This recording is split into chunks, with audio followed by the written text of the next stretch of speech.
Gimana hukumnya memberi hutang kepada orang minjam tapi berkali-kali nggak pernah bayar? Apakah kita termasuk orang yang menzolimi dengan tidak mendidik orang tersebut menjadi mandiri? Karena sepertinya tak pernah mandiri dan tidak berniat untuk melunasi. Ayat yang paling panjang dalam Al-Quran, surat Al-Baqarah 282.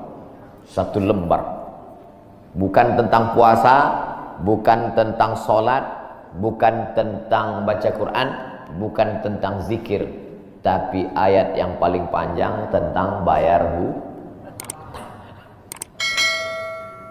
Sholatnya banyak, puasanya banyak, zikirnya banyak, baca Qurannya khatam, tapi kalau bayar utang tak dibayar, di akhirat kau akan cari dia. Oleh sebab itu ada orang mati syahid.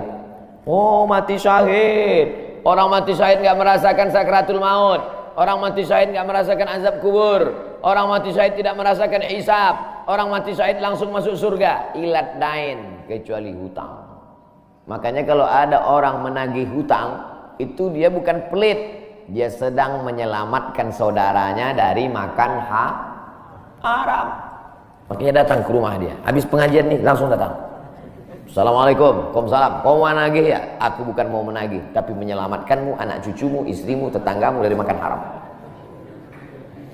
Ya ayyuhalladzina amanu, hai orang-orang yang beriman, hai orang yang percaya bahwa setelah mati dia akan hidup lagi menghadap Allah. Idza tadayantum bidainin, kalau kau menjalin transaksi hutang piutang, ila ajalim musamma, sampai ke batas waktu tertentu, faktubuh, tulis, saya pinjam kepada kamu 500.000, akan saya bayar pada bulan Mei. Tahunnya jelas. Banyak juga bulan Mei. Maybe yes, maybe no. Bulan berapa?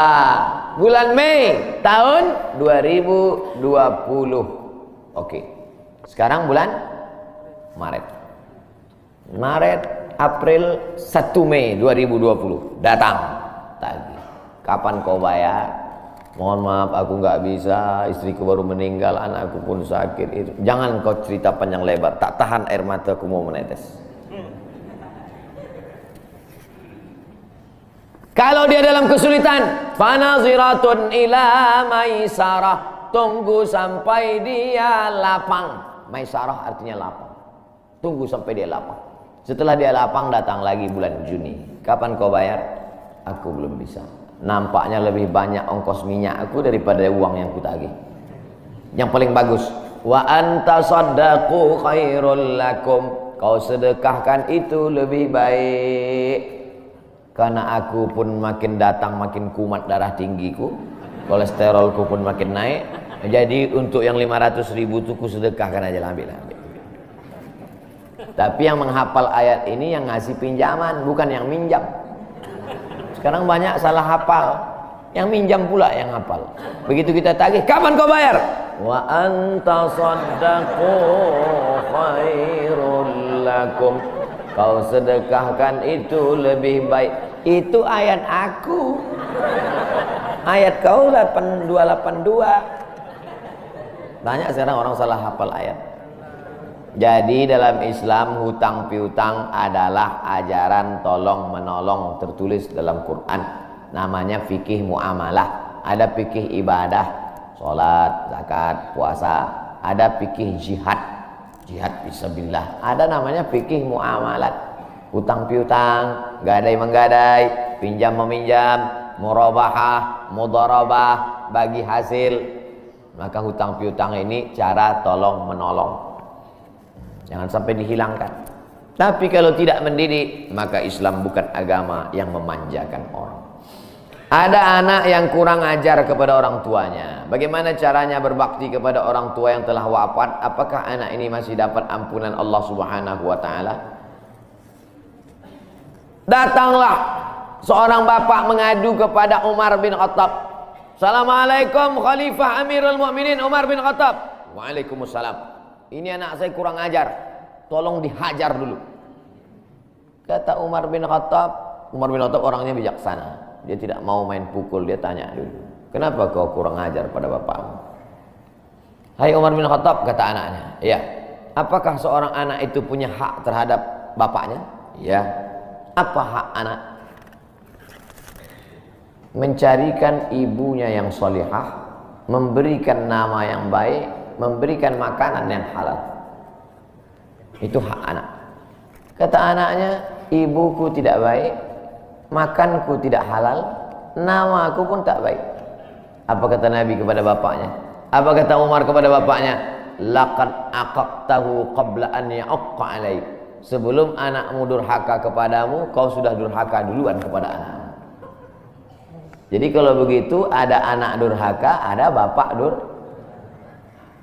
Ini jangan sampai anak bapak tahu. Nanti dia pulang, anak durhaka kok. Dia senyum, kau bapak durhaka. Ibunya tak baik, namanya tak baik, makannya tak baik. Kasih dia nama yang baik, kasih dia makan yang halal. Kadang-kadang kenapa otaknya tak lurus? Karena makannya tak halal. Dikasih dia makan rishwah, makan sogok, makan haram. Kenapa kau kasih makan haram? Gimana lah Pak Ustadz, yang haramnya aja pun payah. Astagfirullah. Allah sediakan alam semesta begitu banyak yang halal. Kenapa kau kasih dia makan haram? Jangan pernah kasih anak makan haram. Pesan kakek saya, datuk saya, kalau bahasa kampungnya grandfather. Cucuku 40 orang, yang satu ini jangan sekolah umum. Maksudnya saya tak dikasih sekolah umum, maka saya tak pernah sekolah umum. Sekolah ibtidaiyah, sanawiyah, aliyah, al-azhar, Maroko, Sudan. Tak pernah sekolah umum. Cucuku yang ini jangan sekolah umum, jangan kasih makan haram, nanti otaknya gelap. Cucuku yang ini jangan kalian kasih makan haram, nanti otaknya gelap. Pesan itu disampaikan almarhumah mak saya ke saya. Kau pun nanti anak kau jangan kau kasih makan haram, nanti otaknya gelap. Kalau sudah otak gelap, tak bisa membedakan mana tiang, mana orang. Sifatnya kemana kita. Nah, jangan sampai anak kita durhaka gara-gara kita bapak yang durhaka. Kalau anak sudah durhaka, meninggal orang tuanya, setelah itu dia bertobat, bagaimana cara minta ampunnya? Maka dia bersedekah. Mana dalilnya? Seorang sahabat datang menjumpai Nabi. Ummi matat. Ibu saya sudah meninggal. Apa atasaddaqu anha? Kalau saya bersedekah, apakah pahalanya sampai kepada almarhumah ibu saya? Kata Nabi, tasaddaq, bersedekahlah. Sedekahmu sampai. Maka wahai anak-anak durhaka yang sudah mati ibu dan bapakmu, maka datang kau habis pengajian ini langsung ke tempat anak yatim, panti jompo, sekolah-sekolah, pondok pesantren. Tanya Pak Kiai, Pak Kiai, apa yang kurang di pesantren ini? WC. Karena pesantren santrinya 1000, WC-nya 2. Bayangkan panjang antriannya. Berapa yang keluar dalam celana? Saya bangunkan WC, pahalanya mengalir untuk almarhumah. Maka pagi, petang, siang, malam mengalir pahalanya. Sedekah. Ayu sedekatu afdal. Apa sedekah yang paling afdal? Sakyul ma, memberi air minum. Sedekah yang paling afdal, kasih air minum. Saya ceramah di Banjarmasin, di depan rumah seorang pejabat. Itu ada kulkas tapi nggak sampai beku, freezer.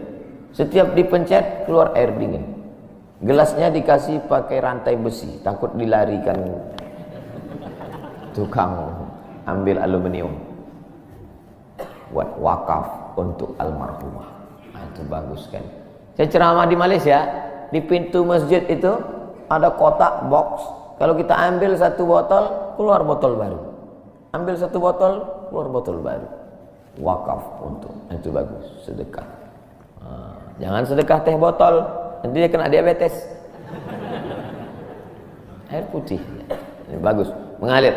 Sedekah sumur bor, pergi ke masjid, putar keran nggak ada air, tanya pengurus masjid, Pak pengurus, ya mana sumur bor? Nggak ada, saya buatkan. Langsung bunyi. Itu berarti cash itu. Begitu cara berbakti pada orang tua dengan sedekah. Tapi Pak Ustadz, saya jangankan sedekah, makan saya pun Senin Kamis Pak Ustadz doa. Allahumma fir lahu warhamhu wa'afihi wa'fu anhu. Bangun tengah malam, Rabbi firli wali walidayya warhamhuma kama rabbayani shaghira. Apa itu bid'ah? Bid'ah membuat sesuatu yang tidak dibuat oleh Nabi Muhammad SAW. Tidak ada dalilnya dari 3 aspek: qauli, fi'li, takriri. Perbuatan yang tidak ada dalilnya bid'ah. Jangan dikatakan perbuatan yang tidak dibuat Nabi bid'ah. Perbuatan yang tak ada dalilnya bid'ah. Karena kalau dikatakan yang tidak dibuat Nabi bid'ah, Nabi tidak pernah pakai peci. Tunjukkan saya mana hadis Nabi pakai peci. Berarti peci ini bid'ah. Nabi mimbarnya tangganya dari depan. Ini masjid tangganya dari belakang. Berarti mimbar ini bid'ah. Mimbar Nabi tangganya dari depan, 3 lantai, 1, 2, 3. Jadi yang dimaksud dengan bid'ah perbuatan yang tidak ada dalilnya. Misalnya jam 12 siang ada bapak-bapak di panas terik tegak menghadap matahari. Pak, bapak mau ngapain? Aku mengagungkan Allah di bulan Rajab. Bid'ah itu. Karena tidak ada dalilnya sama sekali. Tapi selama ada dalilnya, tidak boleh kita katakan orang itu melakukan perbuatan bid'ah. Malam Jumat baca Yasin. Kumpul 10 orang baca Yasin. Yasin wal Qur'anil Hakim innaka laminal mursalin. Bid'ah. Loh. Coba lihat dalilnya. Yang dibacanya itu Quran apa Quran? Quran. Baca Quran apa pahala? Yasin itu Quran atau enggak Quran? Quran. Man qara'a Yasin fi lailatin, siapa yang baca Yasin suatu malam, asbaha maghfuran lah. Subuhnya sudah diampuni dosanya. Mestinya baca Quran itu semua, tapi karena dia enggak sanggup semua, dia pilih hati Quran. Hati Quran itu Yasin. Sentuhlah dia tepat di hatinya, dia akan jadi milikmu untuk selamanya. Makanya orang sebelum ngapal Quran semua, yang dihafal hatinya dulu. Itu sebelum ngapal Quran, yang dihafal hatinya dulu. Apa hati Quran? Ya, Yasin. Tapi jangan hatinya aja seumur hidup, yang lain juga.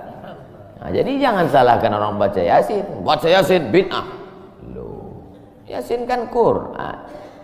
Baca Yasin malam Jumat nggak masalah. Seumur hidup baca Yasin masalah. Karena banyak surat yang lain. Baca juga Al-Fatihah, Al-Baqarah, Al-Nisa, Ali Imran, An-Nisa, Al-Maidah, Al-An'am. Nah, jadi mudah. Perbuatan tidak ada dalilnya bid'ah. Selama ada dalilnya tidak bid'ah. Ustadz, kiat-kiat apa yang kami lakukan sebagai guru kepada anak didik kami sebelum dan sesudah mengajar agar ilmu mudah dimengerti? SDIT Al-Farabi. Aristoteles, Socrates, Thales, Demokritos itu adalah pemikir-pemikir dari Greek, Yunani kuno. Pada masa abad kedua datang seorang khalifah bernama Abu Ja'far Al-Mansur.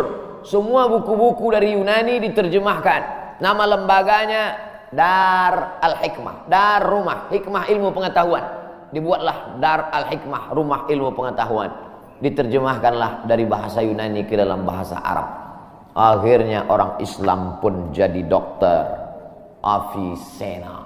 Karena orang barat payah menyebut Ibnu Sina. Averroes, Ibnu Rushd. Tapi ada seorang yang bergelar the second teacher. First teacher Aristoteles, second teacher Al-Farabi. Ternyata Al-Farabi ini bukan dari Arab, tapi dari Pomalaa. SDIT Al-Farabi. Ini supaya wali murid tahu. Anak ibu di mana? SDIT Al-Farabi. Al-Farabi itu artinya apa? Ya SDIT. Al-Farabi itu di barat dia diberi gelar the second teacher. Guru pertama Aristoteles, guru kedua adalah Al-Farabi, saking cerdasnya. Artinya apa? Dia tidak hanya diakui dalam Islam, tapi juga di luar Islam. Kenapa dikasih nama Al-Farabi? karena ingin anak-anak kita dalam kepalanya tidak hanya fisika, biologi, kimia, matematika, bahasa Inggris, tapi juga dalam kepalanya ada Quran, hadis, fikih, akidah, akhlak, dan bahasa Arab. Sehingga nanti dia akan menjadi ekonom, tapi ekonom yang beriman. Dia akan menjadi filosof yang bertakwa. Inilah cita-cita alumni Al-Farabi, insyaallah. Amin ya rabbal alamin. Nah, yang pertama kali menjadi guru itu adalah ikhlas. Karena kalau gurunya ikhlas, cakapnya masuk ke hati. Kalau dari mulut ke mulut juga masuknya. Tapi kalau dari hati ke hati juga masuknya. Kira-kira yang tadi saya sampaikan tadi, saya mulai tadi jam 5.15, sekarang jam 6.05, dan 50 menit saya bicara. Masuk tak ke hati Bapak Ibu? Kalau tak masuk ke hati Bapak Ibu, berarti yang ceramah itu enggak dari hati. Dari mulut ke mulut juga masuk. Jangan sampai ke mulut pun tak masuk. Nauzubillah. Yang pertama kali tulus ikhlas. Karena perbuatan yang paling tinggi amalnya adalah menjadi guru. Makanya saya lebih memilih menjadi guru. Saya sampai sekarang menjadi guru. Cuman saya tidak punya kelas. Dulu sempat jadi dosen, habis itu keluar. Kelas saya sekarang masjid, lapangan sepak bola, sama stadion, sama gedung olahraga, sport center Antam. Saya mengajar tidak lagi terbatas oleh dinding kelas. Semua tempat menjadi tempat mengajar. Guru yang pertama harus ikhlas. Yang kedua, tingkah laku perbuatannya. Guru digugu dan ditiru. Guru itu dari mulai cara minumnya aja diikut orang. Guru minumnya tangan kiri. Yang minum tangan kiri itu setan. Berarti kalau ada guru minum pakai tangan kiri, berarti guru setan. Hati-hati jadi guru. Oleh sebab itu maka guru ini luar biasa. Guru ini luar biasa Bapak Ibu. Perbuatan yang tidak putus setelah mati guru. PNS setelah mati putus. Yang kan mati, pensiun aja putus. Apalagi mati. Tapi guru. Saya dulu punya dosen. Kata dia, saya ini lulus hakim. Tapi kemudian saya tinggalkan hakim, saya pilih jadi guru. Kenapa gitu Pak dosen?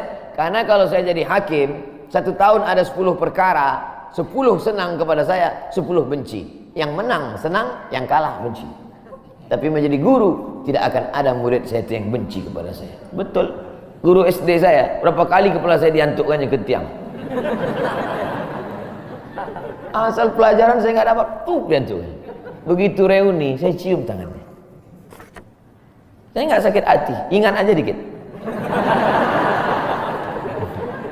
Datang saya belikan hadiah, saya cium tangannya, meleleh air mata saya. Betul.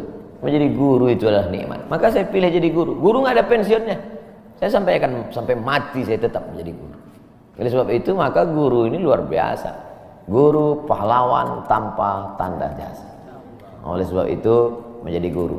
Oh, tapi jangan gara-gara ini semua pegawai Antam keluar mau jadi guru. Memang ibu bukan guru, tapi ibu menjadi guru bagi anak-anak ibu. Bapak jadi guru bagi keluarga bapak.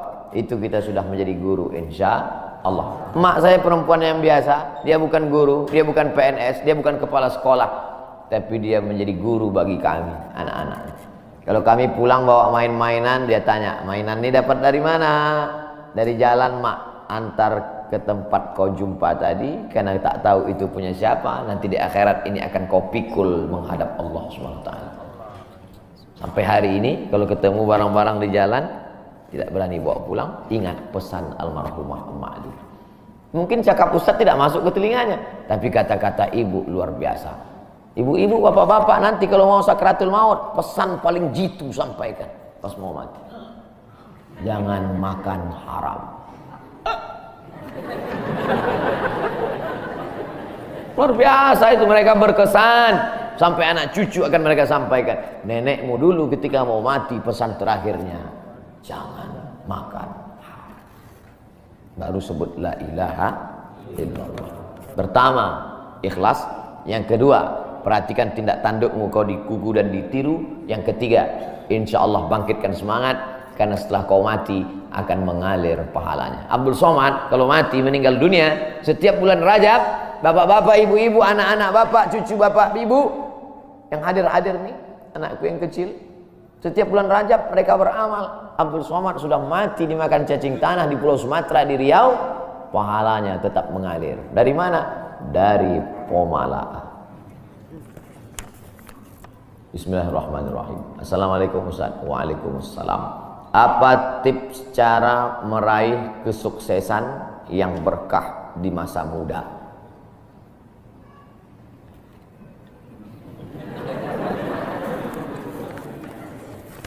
Saya tidak pernah bercita-cita menjadi apapun.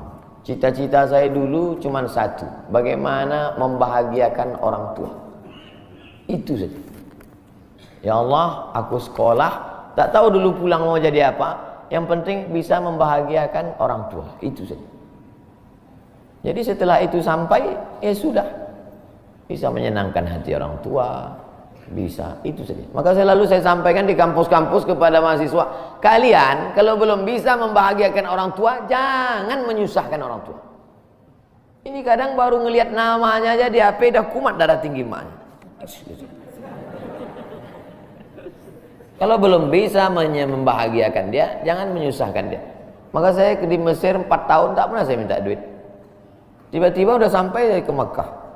Mak, aku udah di Mekah. Dari mana kau dapat ongkos? Ada tabunganku sikit-sikit.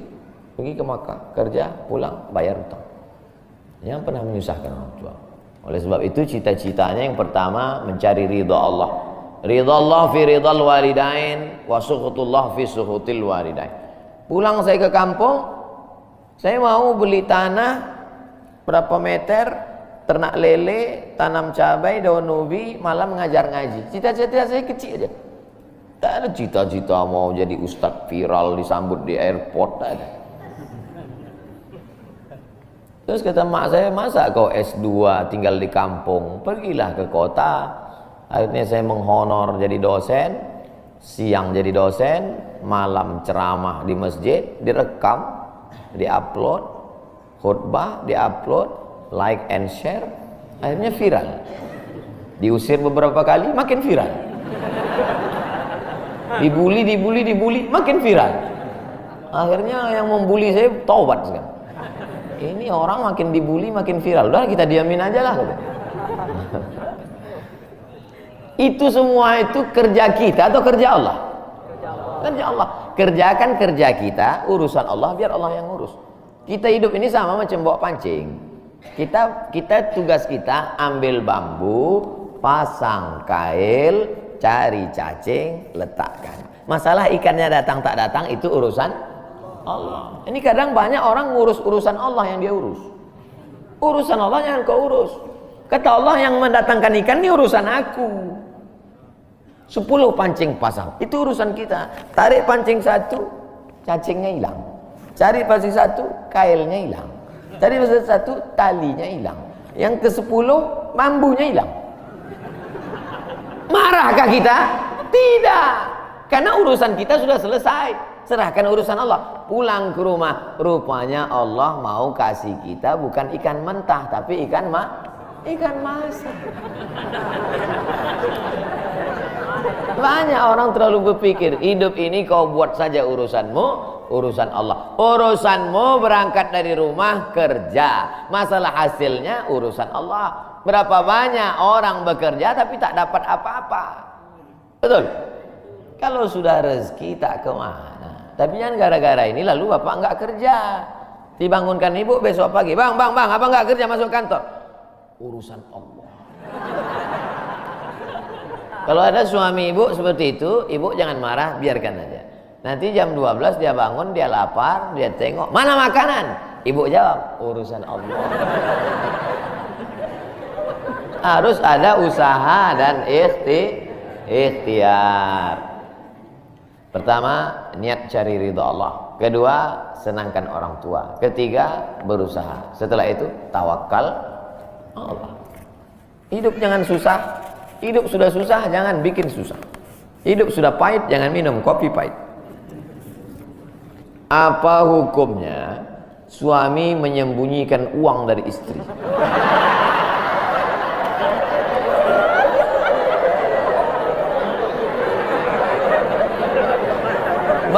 Bang, kata istrinya. Bang, ini duit apa bang? Duit sial. Oh duit sial, udah kusembunyikan kau dapat juga.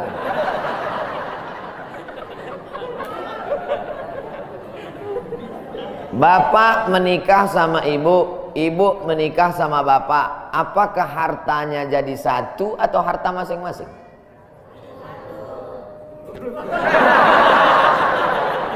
Mereka mau hartanya jadi satu dan bapak ketakutan. Itu yang saya baca. Sekarang kita baca ayatnya. Walakum nisfu ma taraka azwajukum illam yakul lahunna walad. Kalau istrimu meninggal kau dapat 50% hartanya kalau tidak ada anak. Wa in kana lahunna waladun, kalau dia punya anak, falakumur rubu'u, kamu dapat 25%. Sekarang saya tanya, hartanya nyatu atau pisah?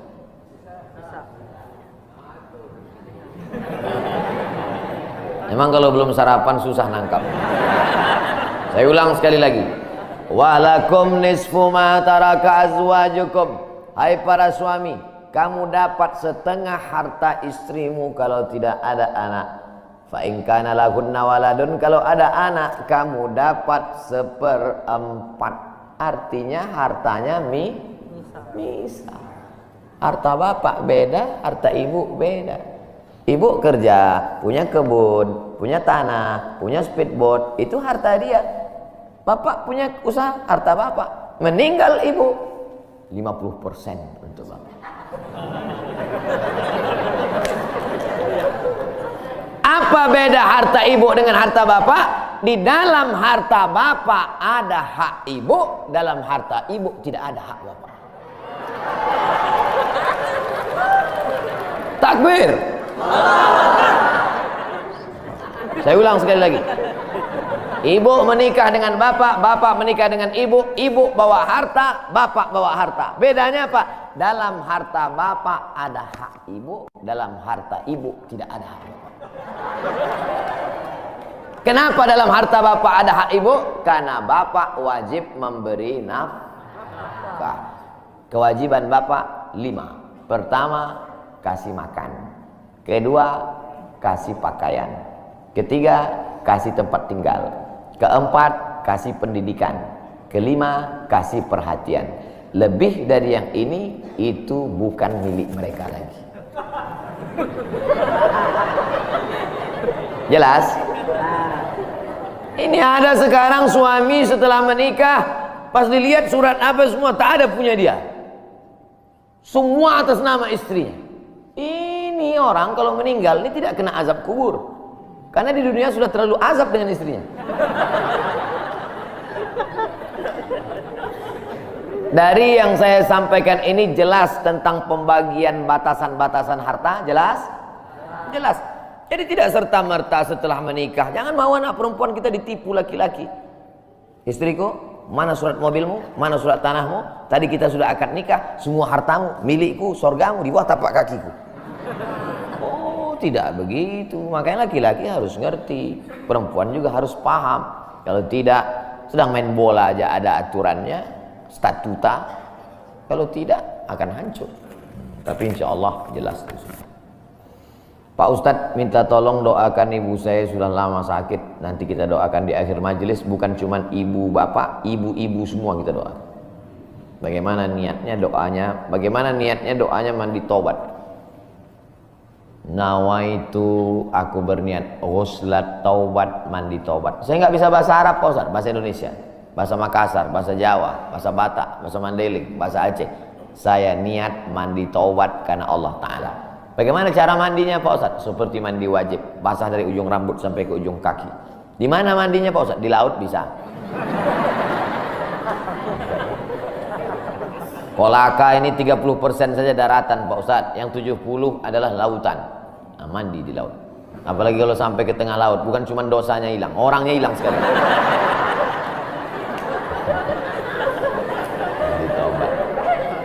Setelah mandi taubat, solat sunat taubat. Usolli sunnatat taubat raka'ataini lillahi ta'ala. Ayatnya bebas. Ayat apa yang paling panjang? Hafal kau amma yatasaalun? Tidak. Wadduha? Tidak. Kulhu? Hafal baca kulhu. Di sujud terakhir banyak berdoa. Berapa kali solat sunat taubat sehari? Sebanyak-banyaknya. Kami dulu dipesankan guru kami, pagi solat sunat taubat, siang solat sunat taubat, petang solat sunat taubat, sebanyak-banyaknya solat sunat taubat, solat sunat taubat, solat sunat taubat, solat sunat taubat. Usolli sunnatat taubat raka'ataini lillahi ta'ala. Ma min muslimin yudhnibu dzamban, ada orang yang silap salah berbuat dosa. Summa yatatahhar, bersuci, berwudu, mandi taubat.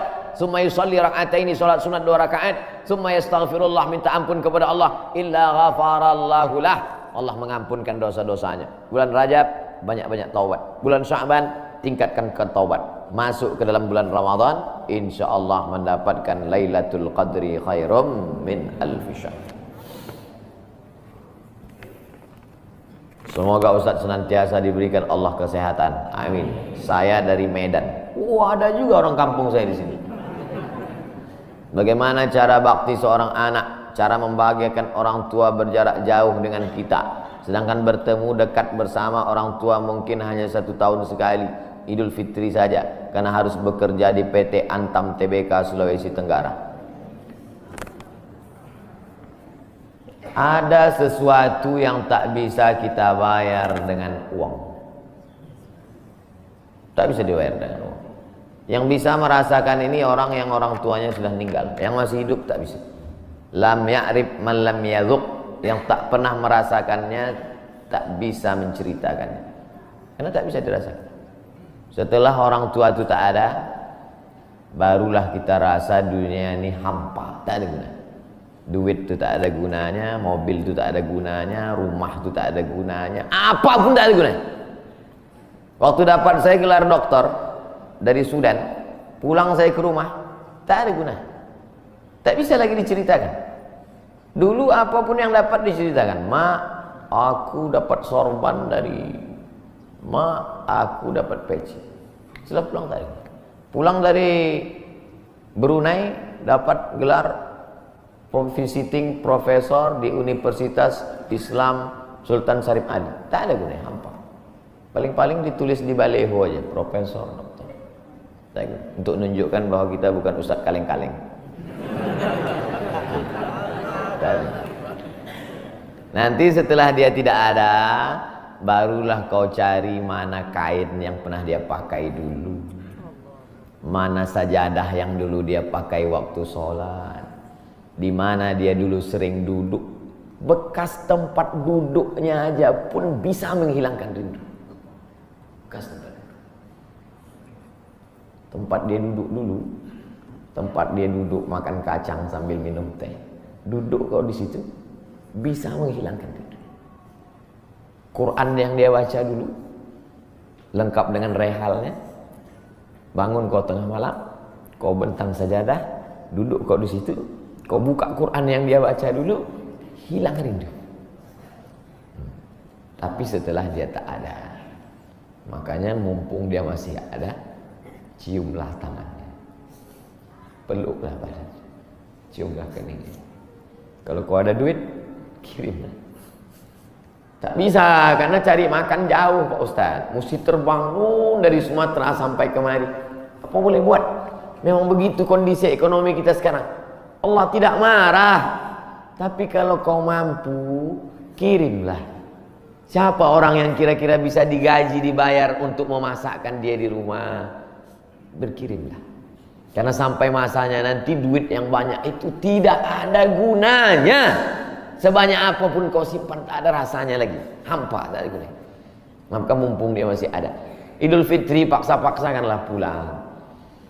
Mahal tiket pesawat, tabunglah. Teleponlah.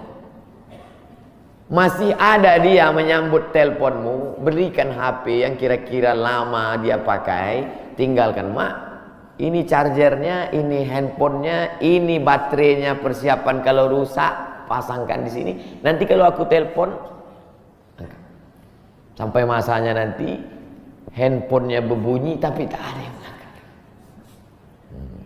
Selagi dia masih ada, senangkanlah hatinya. Kirimkanlah kain.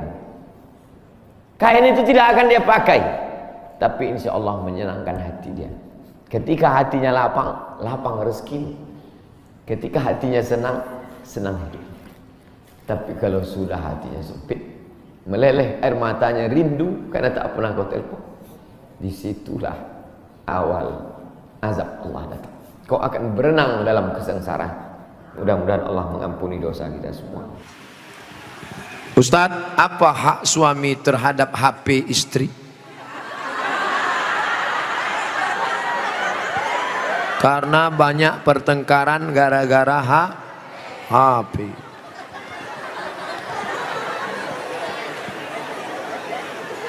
Lima hak ibu terhadap bapak. Catat, ingat baik-baik. Pertama, makan. Ibu tadi sudah dikasih makan? Yang kedua, pakaian. Ibu sudah dikasih pakaian?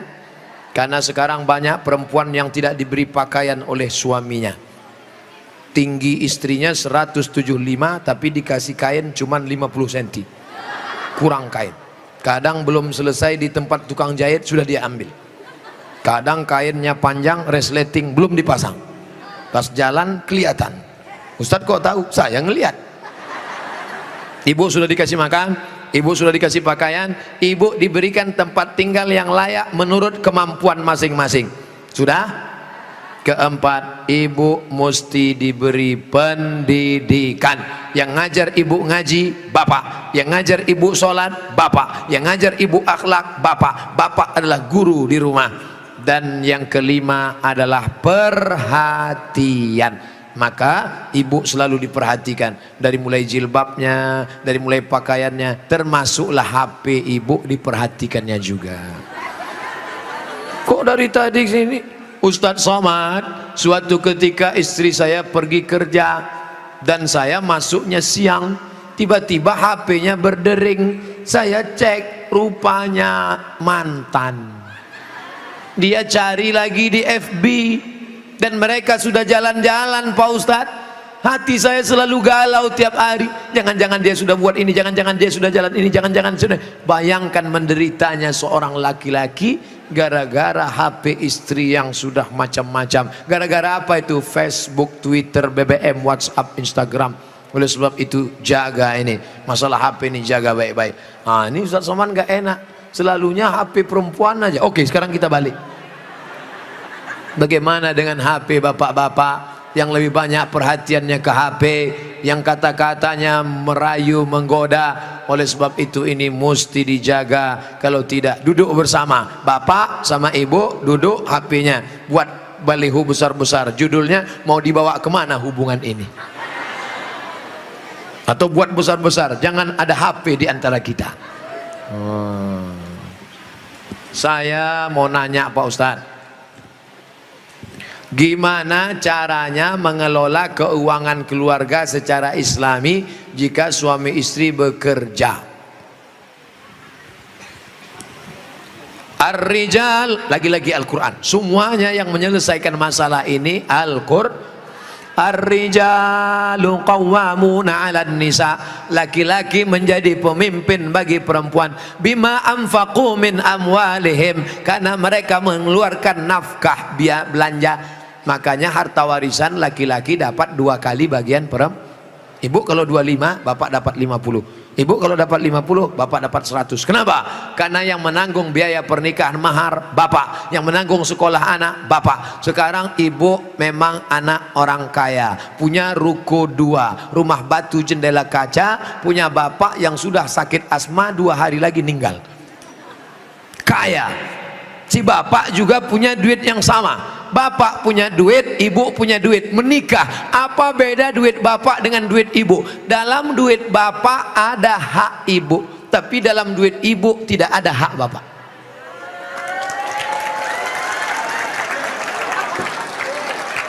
Dalam uang bapak ada kewajiban nafkah untuk ibu, dalam duit ibu tidak ada. Tapi karena ibu cinta mati, maka ibu berkata, "Mas, aku tahu engkau kere, miskin, susah melarat.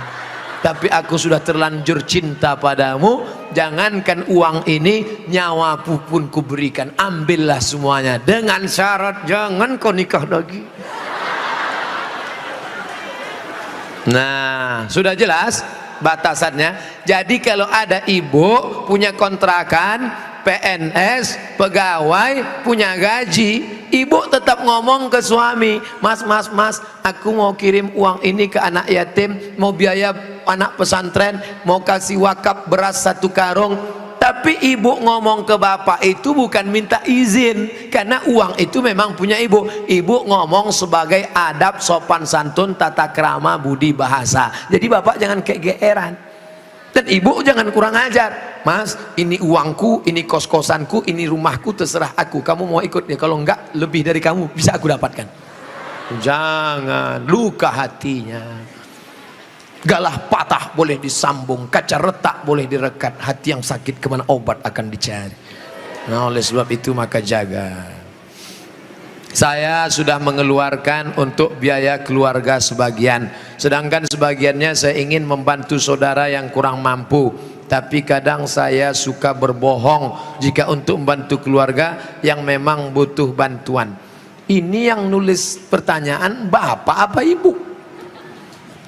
Kalau bapak sudah berikan yang 5, makan sudah, pakaian sudah, tempat tinggal sudah, pendidikan sudah, perhatian sudah, sesuai dengan urf, wa ashiruhunna bil ma'ruf, berilah mereka pergaulan urf. Urf itu seperti layaknya. Kira-kira layaknya standar orang daerah Pondok Aren itu perempuan diberi berapa? Tidak terlalu kaya, tidak terlalu miskin, yang sedang-sedang. Kira-kira diberi berapa? Standarnya misalnya 3 juta, 5 juta. Dia beri, maka sisanya itu terserah dia untuk yang lain. Maka dia sudah menunaikan kewajiban. Urf.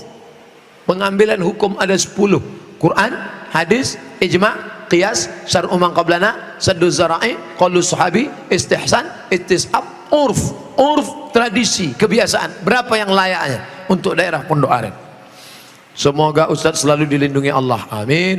Bagaimana antum menyikapi beda mazhab, khilafiyah, firqah?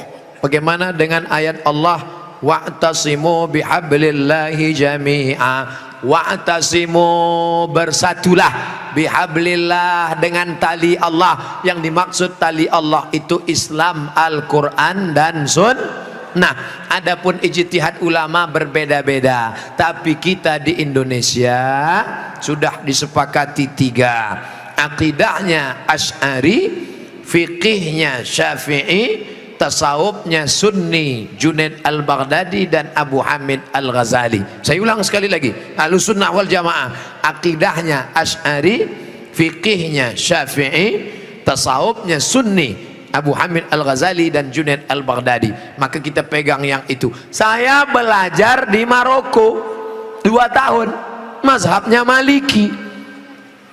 Maliki Ahlussunnah. Pertama Hanafi, nomor 2 Maliki, nomor 3 Syafi'i, nomor 4 Hambali. Keempat-empatnya Ahlussunnah. Tapi ketika saya pulang kampung, saya tidak bawa mazhab Maliki. Kenapa Ustaz tidak pakai mazhab Maliki? Andai saya pulang ke kampung, saya pakai mazhab Maliki. Mazhab Maliki kalau sholat tangannya lepas ke bawah, Allahu Akbar. Fatihahnya pakai baca kiraan Warsh, Alhamdulillahirabbil alamin, Ar-Rahmanir Rahim, Maliki Yaumiddin. Mimnya pendek. Kemudian enggak pakai bismillah. Allahu Akbar, Alhamdulillahirabbil alamin, enggak ada bismillah. Kunut subuhnya sebelum rukuk, walam yakul lahu kufuwan ahad. Baca kunut. Kunutnya enggak bunyi. Andai saya buat sholat subuh seperti ini di masjid dekat rumah saya, Allahu Akbar, Alhamdulillahirabbil alamin, Ar-Rahmanir Rahim, Maliki Yaumiddin. Selesai sholat pasti jamaah komplain semua, tolong sholatnya diulang, tadi imamnya ISIS. Menimbulkan fitnah karena mereka tidak tahu. Di sini diajarkan qiraat sab'ah mutawatirah, ditambah 3 masyhurah, ditambah 4 syazah, 14 qiraat dipelajari di sini. Ditambah lagi nagham, bayati, soba, nahawan, sika, jaharka, bayati, ras. Faham mereka tajwidnya. Tapi tidak semua masyarakat ngerti. Andai anak pesantren Al-Qur'aniyah sholat di luar masjid, dibacanya qiraat lain, walam yakul lahu kufuwan ahad, maka makmum dengar, wah ini aliran sesat ini. Bukan berarti dia salah, tapi dia takut menimbulkan fitnah. Maka dalam masalah-masalah yang kita sepakati, mari kita berlapang dada. Adapun yang kita sudah berbeda, mari kita terima perbedaan selama dia masih Ahlus Sunnah wal Jamaah. Syekh Abdurrahman Sudes, Imam Masjidil Haram, selama di Makkah nggak pernah pakai bismillah jahar. Allahu Akbar, Bismillahirrahmanirrahim, Alhamdulillahi Rabbil Alamin, Ar-Rahmanir-Rahim. Tapi begitu beliau jadi imam di Istiqlal, Allahu Akbar, Bismillahirrahmanirrahim. Loh, kok si Abdurrahman Sudes di Istiqlal pakai bismillah jahar? Dia tahu orang Jakarta mazhabnya Syafi'i. Mazhab Syafi'i bismillahnya jahar. Mazhab Hanafi Hambali bismillahnya sir. Bismillahirrahmanirrahim. Mazhab Maliki nggak pakai bismillah sama sekali. Ketiga mazhab ini Ahlus Sunnah wal Jamaah. Tapi kalau mayoritas masyarakatnya Syafi'i, jangan bawa mazhab lain, karena khawatir memecah belah umat. Menjaga persatuan lebih diutamakan daripada mengamalkan mazhab. Begitu yang diamalkan oleh para ulama. Kan ulama mengkategorikan bid'ah ada 2, bid'ah hasanah. Pertanyaannya Ustaz, kan Rasul bersabda kullu bid'atin dhalalah, kullu bid'atin dhalalah wa kullu dhalalatin finnar. Hadis ini kata Imam Nawawi hadisnya umum, hadis umum. Tolong belikan saya ayam, tolong belikan saya ayam. Ayamnya umum, ayam penyet, ayam patah, ayam pop, ayam sungsang, ayam fried chicken, ayam panggang, ayam bakar, ayam kampung, ayam hutan. Ayam apa? Setelah di jalan dia bingung, ini ayam apa? Nelpon sekali lagi, ayam apa? Ayam pop. Maka yang pertama tadi umum, dikhususkan oleh yang kedua. Begitu juga kata Imam Nawawi yang mensyarah hadis Sahih Muslim, kullu bid'atin dhalalah, semua yang bid'ah itu sesat, umum. Tapi kemudian dikhususkan oleh hadis, man sanna fil islami sunnatan hasanatan, siapa yang membuat tradisi yang baik, falahu ajruha, dia dapat pahalanya, wa ajru man amila biha, dan orang lain yang melakukannya, selama tidak bertentangan dengan Quran dan Sunnah. Nah, sekarang ada orang mendefinisikan bid'ah hanya dengan 5 jari. Kalau tidak dilakukan Nabi, bid'ah. Kalau sudah bid'ah, masuk neraka. Kalau begitu pembahasannya, nanti kamu bisa memasukkan sahabat Nabi dalam neraka. Contohnya, ada sahabat Nabi yang sholat dari Isya sampai subuh ayatnya kul huwallah, walil maghdubi alaihim waladdallin, amin, kul huwallahu ahad Allahu samad. Rakaat kedua kul huwallahu ahad Allahu samad. Rakaat berikutnya kul huwallahu ahad Allahu samad. Rakaat berikutnya kul huwallah. Itu pernah nggak dibuat Nabi? Nggak pernah. Kalau dipakai definisi, kalau enggak dibuat Nabi bid'ah, berarti sholat pakai kul huwallah dari Isya sampai subuh bid'ah, masuk neraka. Nama sahabat Nabi yang sholat begitu siapa? Qatadah bin Nu'man dalam kitab hadis Musnad Ahmad bin Hambal. Tapi perbuatan itu dibenarkan Nabi, sunnah takririyah. Oke, itu Nabi masih hidup. Bagaimana dengan Abu Hurairah? Abu Hurairah sebelum tidur malam menyimpul tali 2000 simpul tali dipakai bertasbih sebelum tidur malam. Subhanallah, subhanallah, subhanallah, subhanallah, subhanallah. Ada diajarkan Nabi, hai orang-orang beriman, sebelum kau tidur malam ambil tali jemuran, buat 2000 simpul, sebelum tidur petik 2000. Ada? Tidak ada. Jadi kalau didefinisikan, kalau tidak dibuat Nabi bid'ah, engkau sudah memasukkan sahabat Nabi ke dalam neraka, karena definisi yang singkat, yang pendek, pemiskinan. Oleh sebab itu ulama faham, sudah saya tulis lengkap dengan dalil-dalilnya 444 halaman terkait masalah bid'ah. Tidak semudah itu saudaraku. Ada namanya Imam Ibnu Taimiyah. Imam Ibnu Taimiyah kalau selesai sholat subuh dia tidak keluar masjid, dia melihat ke atas membaca Al-Fatihah sampai terbit matahari. Bismillahirrahmanirrahim, alhamdulillahirabbil alamin, arrahmanirrahim, maliki yaumiddin, iyyaka na'budu wa iyyaka nasta'in, sampai terbit matahari. Itu tidak pernah dilakukan Nabi. Kalau dipakai definisi, kalau tidak dilakukan Nabi bid'ah, berarti Ibnu Taimiyah sudah membuat bid'ah karena membaca Al-Fatihah dari sejak sholat subuh sampai terbit matahari. Maka jangan katakan bid'ah kalau tidak dibuat Nabi bid'ah. Ini tidak betul. Yang betul adalah kalau tidak ada dalilnya bid'ah. Selama ada dalil hadis qauli, hadis fi'li, hadis takriri, perbuatan sahabat, qiyas, ijma', maka perbuatan itu tidak bid'ah. Bagaimana pandangan Ustadz dengan laki-laki yang berambut panjang? Apakah itu termasuk menyerupai perempuan? Saya belajar ke salah seorang syekh. Ketika itu ada yang nanya, "Syekh, apa betul Nabi Muhammad itu rambutnya panjang?" Maka syekh menjawab, Nabi Muhammad itu tinggalnya di gurun pasir. Gurun pasir itu cuacanya panas. Maka kalau rambutnya pendek, nanti cahaya matahari kena ke kepala, maka dia bisa pusing, panas, dehidrasi, kurang cairan. Makanya Bapak Ibu ketika di Makkah disuruh pakai topi, pakai payung supaya jangan kena panas. Nabi kepalanya ditutup dengan 3. Yang pertama rambutnya. Rambut Nabi itu dari depan panjang sampai ke belakang. Yang kedua ditutup dengan qalansuah, topi. Setelah itu ditutup dengan imamah sorban. Kalau di atas kepala dililitkan namanya imamah. Kalau diletakkan di tengkuk namanya burdah. Kalau diletakkan di kepala seperti kerudung namanya ghutrah, bukan serben. Jadi Nabi kepalanya ditutupi dengan 3. Pertama rambutnya panjang sampai ke tengkuk, dari depan ini sampai ke tengkuk segini, tebal. Yang kedua qalansuah, kain penutup. Setelah itu baru sorban. Maka kita pun, kami pun ketika kuliah dulu di Arab pakai sorban.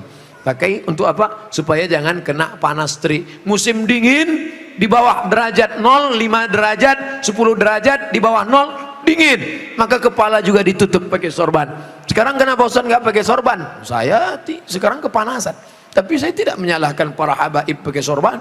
Mereka mengikuti sunnah Nabi Muhammad sallallahu alaihi wasallam. Nah, jadi kalau ada laki-laki berambut panjang, tapi rasanya di tempat kita rambut panjang bukan untuk menutup kepala biar supaya jangan panas.